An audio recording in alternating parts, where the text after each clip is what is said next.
everybody. Welcome to episode number 9. This is a solo podcast, which means I'm just talking to you. I'm just kind of sharing some thoughts. And what occurred to me this week is this idea that the most problematic areas of my business have been a result of me thinking I knew exactly what I was supposed to do, instead of being open to learning a new idea or a new possibility. So Mark Twain said it best. He said, what gets us into trouble is not what we don't know.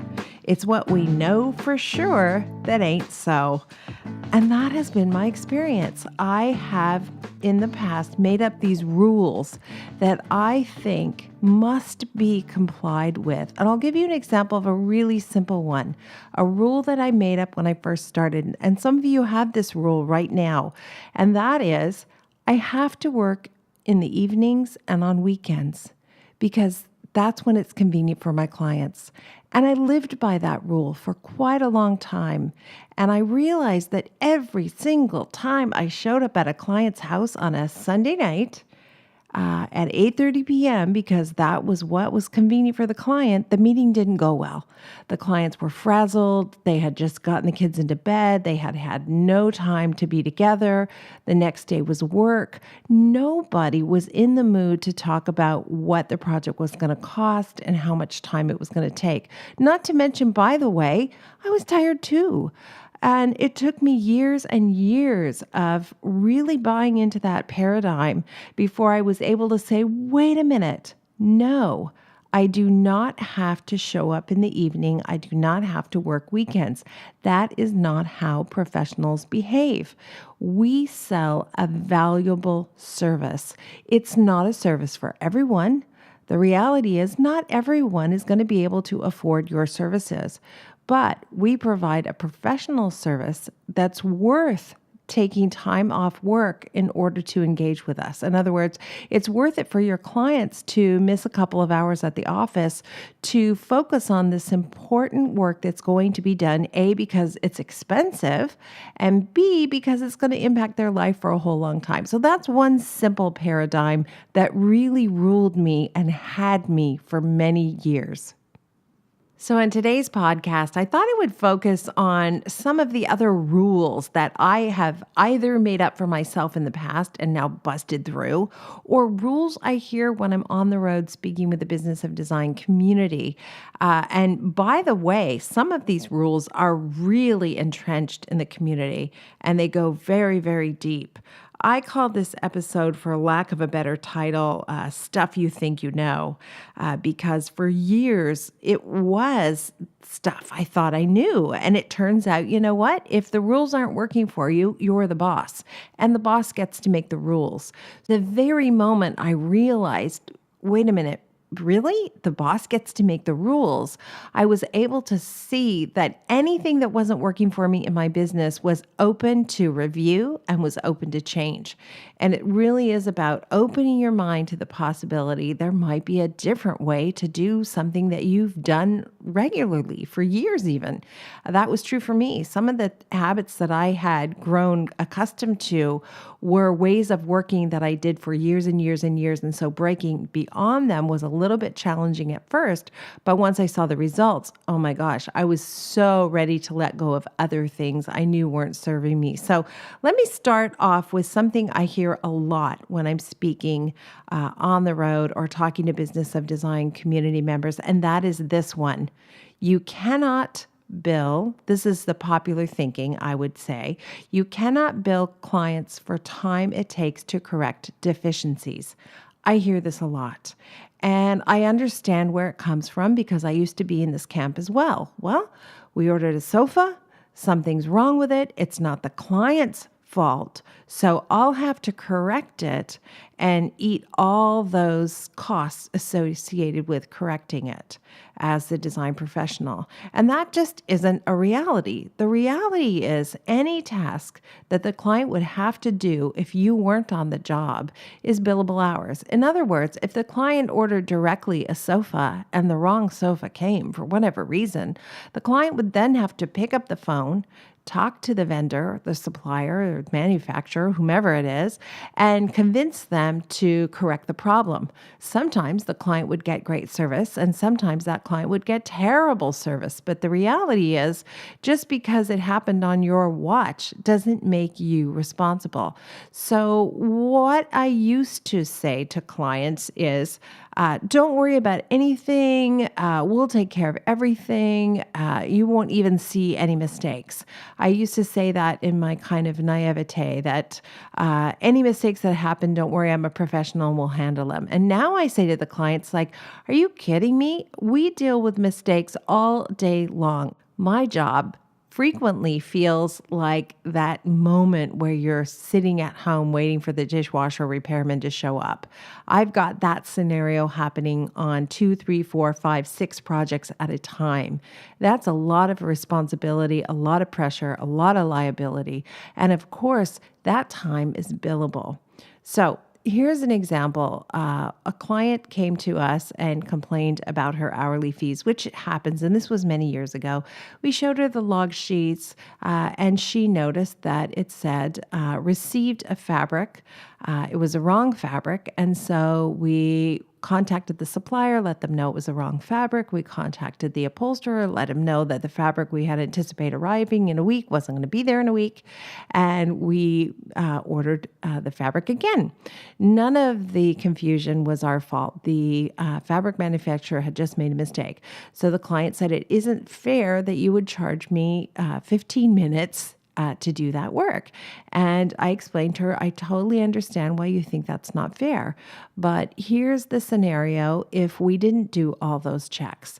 The wrong fabric would have been delivered to the upholsterer, and he would have upholstered the sofa in the wrong fabric. Then that wrongly upholstered sofa would be delivered to your house, which means movers would be involved, which means there's another fee. You would receive the sofa and say, oh my gosh, that's the wrong fabric. Kimberley, you've really disappointed me. And then we'd have to hire the movers to come back and pick up the sofa and return it to the upholsterer's shop. Now I have to order new fabric. That's going to take however many weeks that takes. Who's paying for that fabric? Well, it's not the client's fault, so am I paying for the fabric? Really? Well, in this scenario, yeah, I probably would have to pay for the fabric because I know better than to ship fabric directly from the manufacturer to the upholsterer. I know it has to come to my office first. First, we look at a CFA, a cutting for approval. Once that's done, we get the bolt of fabric delivered to our office. We double check again, this is the correct fabric. We label it and it gets couriered to whomever needs to work with it. So I said to the client, it took 15 minutes of our time to make sure that this problem didn't go all the way down the line. It would have been thousands of dollars had we not caught the problem. And then she said, okay, I totally understand that. That makes sense to me. So the reality is, if you describe the situation to a client with logic, they very often say, oh, okay, I get it. And I did one better for myself after quite a few years getting comfortable charging with deficiencies because that was something I didn't want to do. And by the way, there are parts of my job I love. I love doing the planning and I love picking the fabrics and I love shopping for the furniture. But there are parts of my job I don't like. And up at the very top of that list is fixing deficiencies. Not my favorite thing to do. So why would I take the thing that I hate doing, the thing that's really hard, and do that for free? That's kind of crazy, right? So clients will forgive you for charging for things once they understand that if you weren't there, they'd be doing it themselves. Factor in this as well. You probably have better relationships with every supplier, manufacturer, retail outlet than your client would. So that means you're probably going to get better service than your client would. So when something does go wrong that you could not have avoided, you are then able to pick up the phone and say to a supplier, hopefully it's one of your key suppliers, hey, we have a problem, and they're going to react very quickly to fix that problem because you are a repeat and a volume customer. Whereas Mrs. Smith, all by herself, they may or may not work really hard to make that problem go away. So lots of advantages to hiring us and allowing us to deal with the many, many deficiencies that absolutely will occur on the project. So I told you before, I used to say to clients, hey, I'm a professional. Don't worry about anything. We'll handle any mistakes. You won't even know about them. Now, instead, I say there are mistakes on a daily basis. Many we catch, many we cannot catch, and I can give them an example. If we order a refrigerator, we order it from the manufacturer. It's made who knows where. It is delivered to the manufacturer's shop, and then it's shipped to our clients. At no point in that chain are we involved. In other words, we don't go to where that refrigerator is manufactured and check it out before it's put in the box and wrapped and shipped. And then we don't open that box when it arrives at the supplier's studio or warehouse. So we really are at the mercy of other people we don't know, making sure that that product is in perfect condition. And guess what? Those people disappoint us all the time. It happens on a regular basis. So now we've added to our contract to go one better the fact that yes, there will be deficiencies. Yes, we will handle them. And yes, you will be billed for the time it takes to handle them. But we're going to handle them efficiently and effectively. And we have a little leverage with all of our suppliers because we are repeat customers. And clients appreciate that and respect that, provided you put it out there and put it up front. So if you are still doing deficiencies for free, I'm really offering you a lifeline here. Stop. Anything the client would have to do if you weren't on the job is billable time. So make sure you're logging those hours and make sure you're tracking how much time it takes. And that's going to teach you as well, who are my best suppliers when there's a problem? I love buying fabric from so-and-so, but every time there's a problem, they try to push back and they make my life miserable. Whereas when I buy fabric from this other supplier, they're awesome when there's a mistake made. So we have some power as well to shape how suppliers and manufacturers deal with us. Use your power wisely, and definitely you absolutely can bill clients for deficiencies. That was a long rant. Gosh, I feel better already. I hope you feel better too. I'm going to jump into the second thing here, which I hear a lot, and that is you can't bill clients for the time it takes to do the accounting and the bookkeeping, to which I say, why not? Why can't you? Where's that written? Show me the rule book. The reality is, if a client would have to do the task if you weren't on the job, then you can bill for that time. Now, in our office, we have a sliding scale of fees. So I don't bill $325 an hour to the clients to reconcile their account. In other words, I don't bill my hourly rate to invoice them, collect those invoices, update the tracking sheet, any of those tasks. All of those tasks, by the way, can be performed by someone who is not an interior design professional. So for many of you who are thinking, gosh, I'm at the point where I really need help, you probably are looking for someone like a bookkeeper who's very detail oriented, whose time can be tracked to each specific client and then build forward. And if you haven't heard me say this before, the rule of thumb that I'm aware of in business is 3 times markup. So if you're paying your bookkeeper $25 an hour, you'd be able to bill that to clients at $75 an hour. And that will cover your overhead, that covers your insurance, your association fees, hours that they spend sitting at their desk that you're not billing the clients for, etc. So you absolutely can bill clients for the time it takes to write up a purchase order, to request a quote from a supplier, to create a client estimate. In fact, that time is extremely valuable to you and to the clients. You cannot do the job without having a proper chain of paperwork. So relieve yourself of this rule. Let it go. It doesn't work for you. It isn't accurate. Those of you who work by yourselves, the number one question I get is, but if I can't bill the client for my hourly rate as the principal designer and I'm only me, what do I do? And I think the easiest fix is to come up with an administrative rate and don't attach a name to it. In other words, you're still doing the work, but you don't have to make that obvious to the client. You might do what we do in our office. The person who does all of that work is called our finance administrator. So there's no reason you can't have a tag for logging hours that's finance administration. And it has everything to do with all of that paperwork that has to go through. And by the way, if you're thinking of hiring, that's the spot to hire for. Most of us are great at decorating, and we don't really need anybody to go out and go sourcing for us and pick beautiful fabrics and pick beautiful furniture. I love doing that part. I want people behind me who can then pick up the pieces and order things and track things and get them delivered and do all of that task work. So consider that as you are thinking of hiring. And for those of you who do have bookkeepers, make sure you're training them to log time for clients. Get them to be aware of the fact that you can bill their time out and therefore make their service more affordable and therefore use them more frequently. So it's a win-win for everybody. And we are in this business to be profitable. So make no apologies for that. Another rule that I hear from time to time has to do with this idea of how we charge. And most frequently, people will say to me things like, you can't double dip. In other words, you can't charge an hourly rate and charge on product that you purchase on behalf of the client and charge on the labor that you secure on behalf of the client. And the reality is you absolutely can. If you think of your cell phone, you pay for the phone itself, you pay for data, you pay for time to talk. There are other things we use our cell phones for in terms of streaming, etc.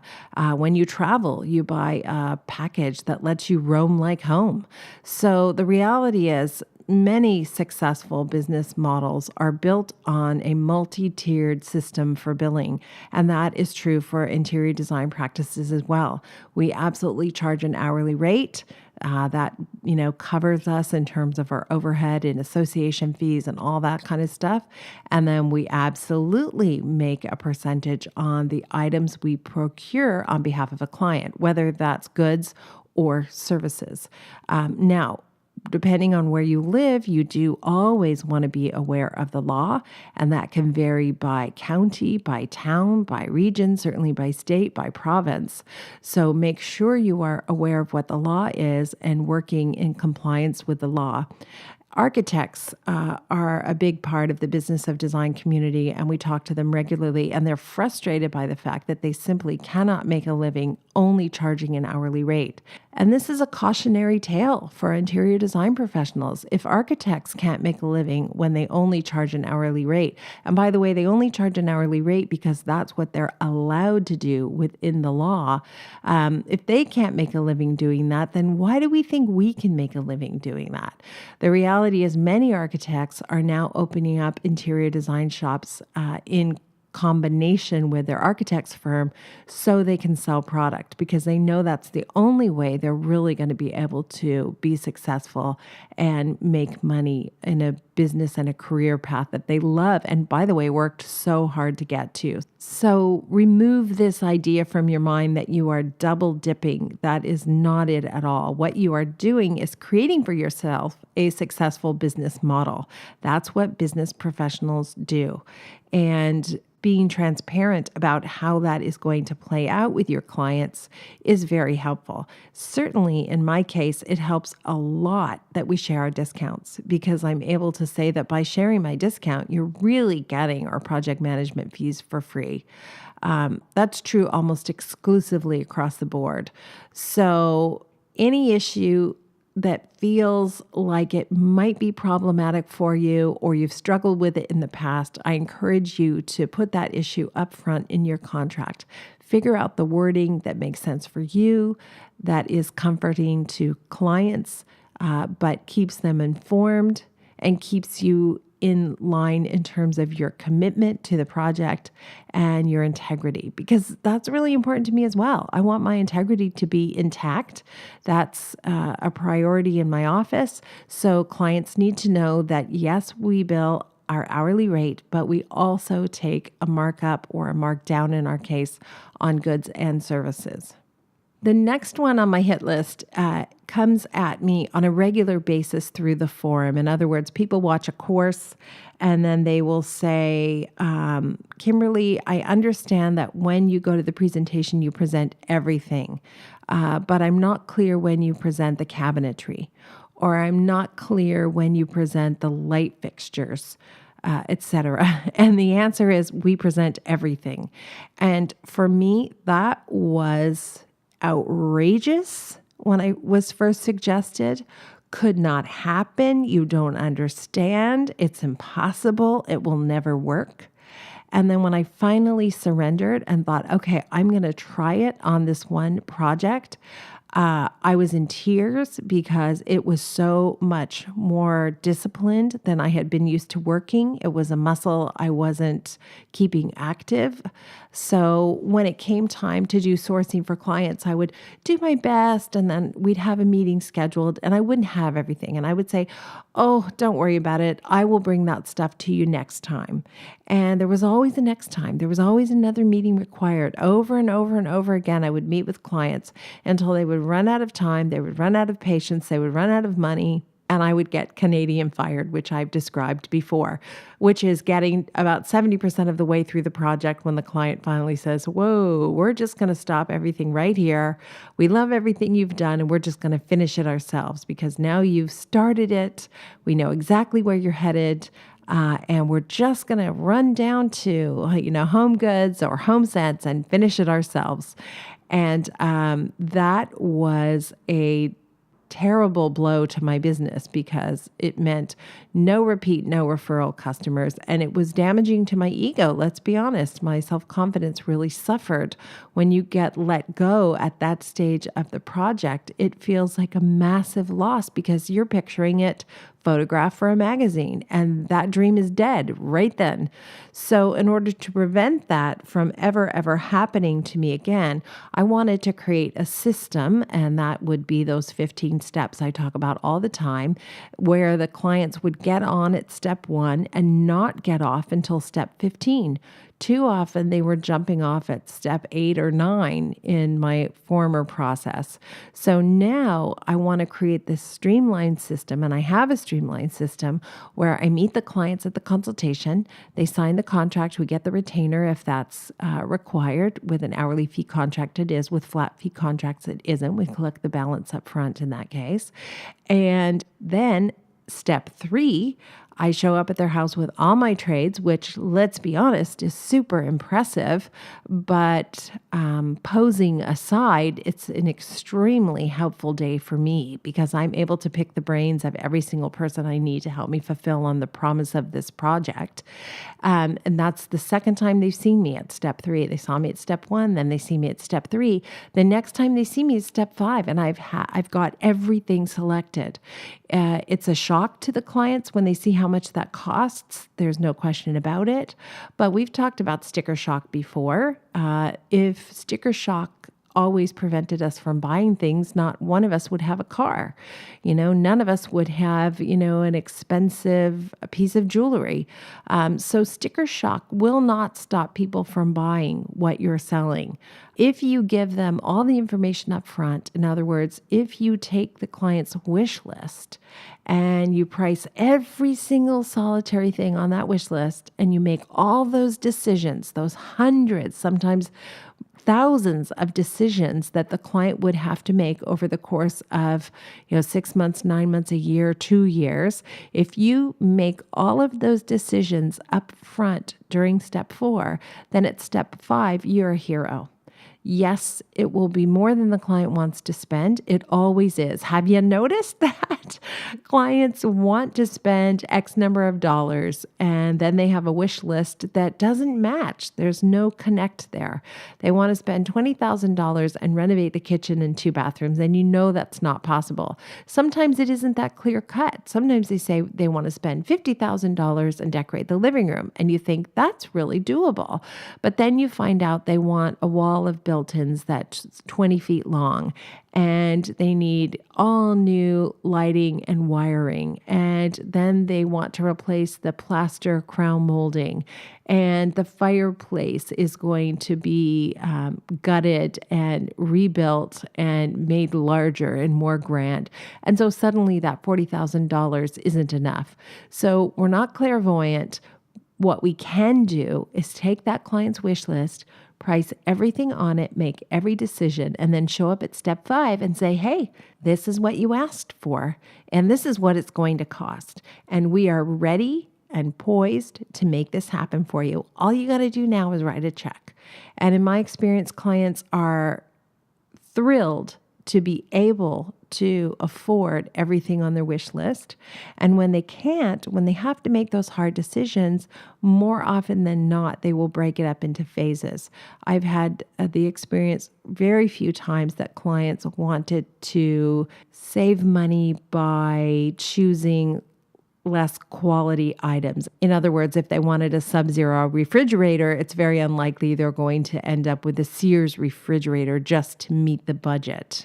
They're probably going to increase the budget in order to get the items that they want, because they know they're going to be using those things for many, many years, and they have a specific lifestyle in mind. We're not selling them a refrigerator. We're not selling them a new kitchen. We're selling them Sunday brunch with the family gathered around the island. And we're selling them a Christmas party with everybody hanging out in the kitchen and gathered around the fireplace in the great room. So always keep in mind that the client's wish list never matches the client's budget, but that's okay. We're not clairvoyant. What we can do, though, is make all those decisions up front, present everything at step 5, and I mean everything, and then allow the client from there to decide what the budget is. And if you haven't taken those first 5 courses, steps 1 through 5, at businessofdesign.com, you're really missing out, because I guarantee if this is new information to you, or if you're only partially engaged in what I'm talking about, it will change your business and it will change your life. And I know that because it did for me, and it has done so for hundreds, if not thousands, of other design professionals who reach out to us on a regular basis. And Cheryl, by the way, did a blog post the other day, 100 testimonials. We get testimonials so frequently. And for years, we acknowledged them at the office, and we would share them around, say, oh my gosh, look at this. This is awesome. But we weren't saving them. And about maybe 6 months ago, we decided to start saving those good testimonials that come in, and we have well over 100 now. You'll see them in our books. You'll see them in on the website, and very often we like to include your photo and where you're from, so everybody knows that those are living, breathing testimonials. We're not churning them out in some back room. So thank you, by the way, for those. They mean a lot to us. You have no idea how invested we all are in your well-being. And so your compliments mean a lot to us. Thank you. Falling also under the category of stuff you think you know was this idea, at least for me, that clients would not pay me up front, that they would be afraid to give me all the money up front because what happens if I ran away and took their money? And of course, as a consumer, that was my concern. I have been burned in the past by companies that did not do what they were supposed to do, did not perform the work they were supposed to perform, and left me feeling less than enthusiastic about working with them and going forward. So I put myself in the consumer's shoes, and I thought, oh man, I'm never going to be able to get people to pay me up front because they won't trust me, and why should they?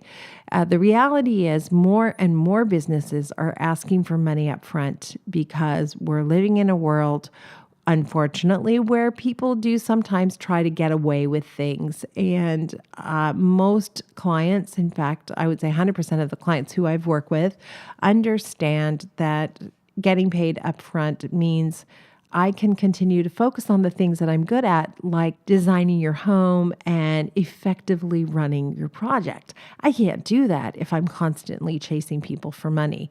So we have rules about when we get paid, how much we get paid, and then what happens if we don't get paid on time. So one of the things that's going around a lot now, a lot of people are saying, why should I take a 50 or 75% deposit on goods when every other store in town takes 100% upfront the minute you place the order? And I say, you're right. Why should you?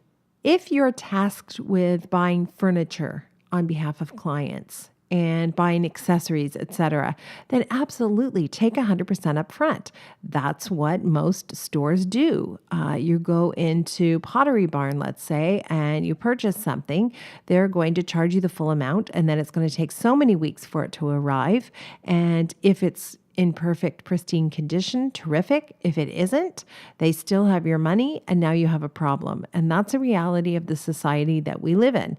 In our office, we do take a 75% deposit and collect 25% 2 weeks prior to installation or completion. However, we do that because we are selling both goods and services. So if it was only goods, we'd take 100% up front. But because we're also selling services, and sometimes those services involve construction, we think it's fair for the clients to understand that we will take a draw on that. And still, 75% gets us a lot of the way there, especially because we still take 100% on those items we must pay 100% upfront for. That includes fabrics. The minute the fabric is cut, we own it. So we take 100% on all fabrics right up front. We take 100% on any antiques, any artwork, any appliances. All of those items require us to pay 100% before we even receive them. So we, in turn, ask the clients to pay us 100%.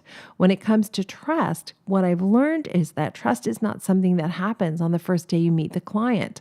And I'm not asking for a big check on the first day I meet the client typically. What I am asking for is them to trust me to get them to step 5, which is a much smaller ask. And I can point to the fact that I've been in business since 1991. They can go online, they can see my website, they can see the testimonials. I've got some skin in the game. It's very unlikely that I'm suddenly going to run away with their money when I have so many clients who are saying, we've worked with them, they're reputable, you can trust them. So if you're brand new, if you don't have that backup, if you don't have the website, if you don't have former customers, you might expect clients to be a little bit nervous paying you up front, but chances are you're not billing as much as I'm billing as well. It tends to work itself out. The reality is, though, as the business owner, you owe it to yourself to create a system and a business model that supports you and your lifestyle. And if getting paid up front makes your life easier, then absolutely that's the direction you want to go in.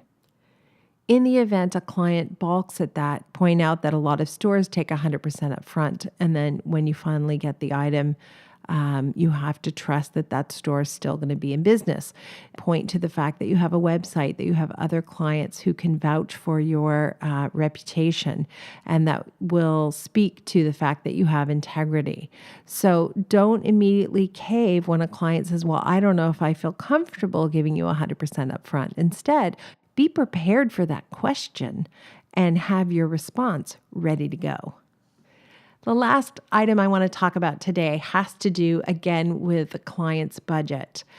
Just because a client tells you they want to spend $40,000, remember that does not mean you have to give them everything on their wish list for $40,000. We are not magicians. We live in the real world.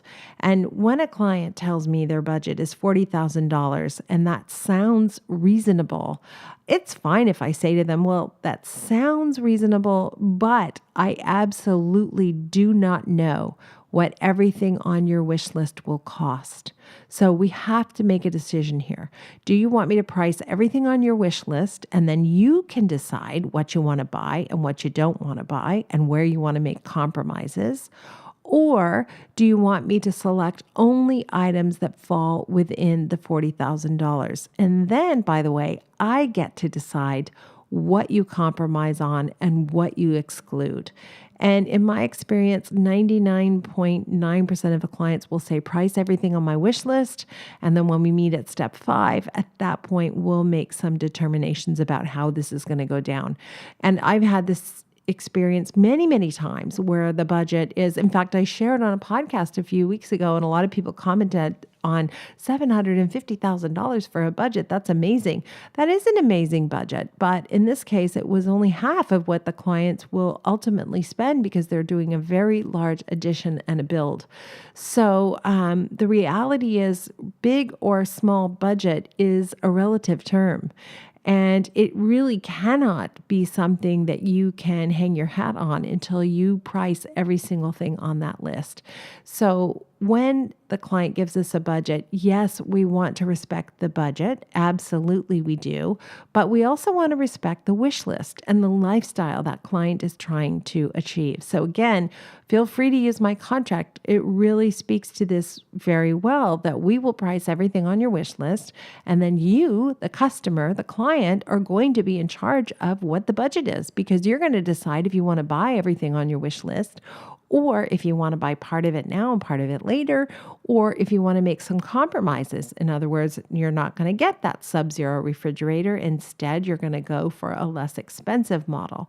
It's always up to the clients at the end of the day what they spend on the project. I don't want to push them into spending more than they're comfortable with, because I want every client to be a long-term client. That's how I start every project, thinking this is going to be great. We're going to work together for years. And I've been around long enough that I'm now doing projects for the second, third, and fourth time for some customers, which is amazing, because you really then have a shorthand to working together. And you know what they own that can be reused.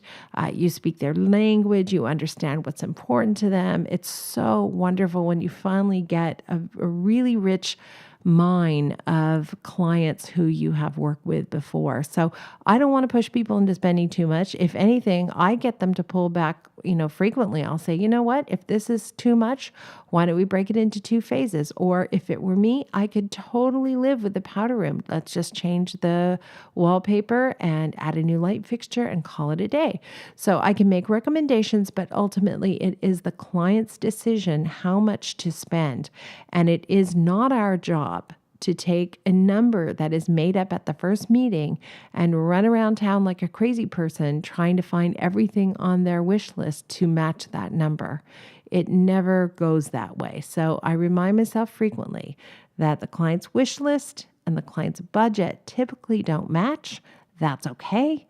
I price the wish list, and then the client gets to decide on the budget. That seems to make everybody happy. And if that makes you happy, that makes me thrilled. Thank you so much for giving me your time today. If I have missed some favorites of yours that fall under the category of stuff you think you know, I would love to hear about them.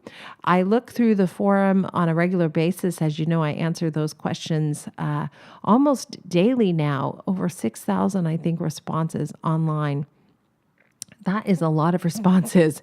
And some of it is repetitive. So some of it I can cut and paste from former responses. There's no question. But you guys surprise me with new questions and new thoughts all the time. And I thank you for that. And I thank you for being here. I look forward to speaking with you next time.